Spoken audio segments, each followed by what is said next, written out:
Hello बच्चों, आज की हिंदी ऑनलाइन कक्षा में हम लोग पढ़ेंगे पर्यायवाची शब्द। शब्द भेद के अंतर्गत ये आते हैं, अर्थ के आधार पर हैं पर्यायवाची शब्द। पर्यायवाची शब्द को बच्चों हम लोग समानार्थी भी बोलते हैं। परिभाषा हो गई, एक समान अर्थ बताने वाले शब्द समानार्थी या पर्यायवाची शब्द कहते हैं। एक समान अर्थ बतलाते हैं, उन शब्दों को हम पर्यायवाची शब्द कहते हैं। जैसे आग, अग्नि, अनल, पावक, ज्वाला। आग को हम लोग और क्या क्या कहेंगे? अग्नि, अनल, पावक, ज्वाला। उसी प्रकार आकाश को नभ, व्योम, आसमान, अंबर, गगन। उसके बाद चंद्रमा को चंद्र, शशि, राकेश, चांद। ठीक है। फिर जल को पानी, नीर, वारी, सलील। ठीक है। फिर पृथ्वी को धरा, वसुधा, भूमि, मही।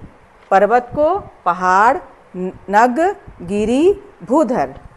वृक्ष को पेड़, तरु, विटप, द्रुम।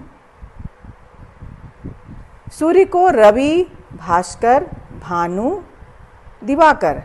रात्रि को रात, निशा, रजनी, विभावरी।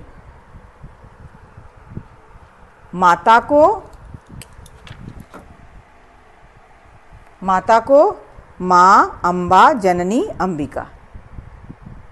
इस तरह से बच्चों एक शब्द के कितने, देखिए, एक समान अर्थ बताने वाले शब्द जो हैं वो समानार्थी या पर्यायवाची शब्द कहे जाते हैं। और भी बहुत सारे शब्द हैं जो आपके हिंदी व्याकरण की पुस्तक में मिलेगा।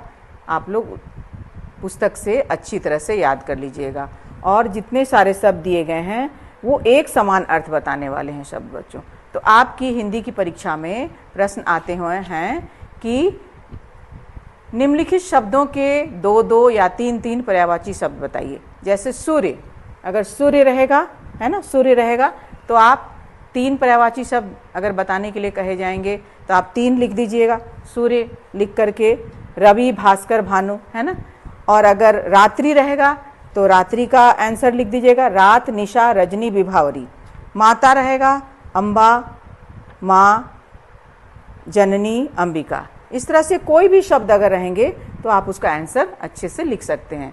और ये कब होगा? जब आप अपने पुस्तक से जितने भी पर्यायवाची शब्द दिए गए हैं, जितनी भी संख्या में होंगे, सभी शब्दों को अच्छी तरह से याद कर लीजिएगा। तो याद करके बच्चों अपनी रफ की कॉपी में लिख कर उसका स्पेलिंग भी देखिएगा, है ना। मात्राओं को भी ठीक से सीखिएगा, तभी आप अपनी परीक्षा में अच्छे अंक ला सकते हैं। धन्यवाद बच्चों।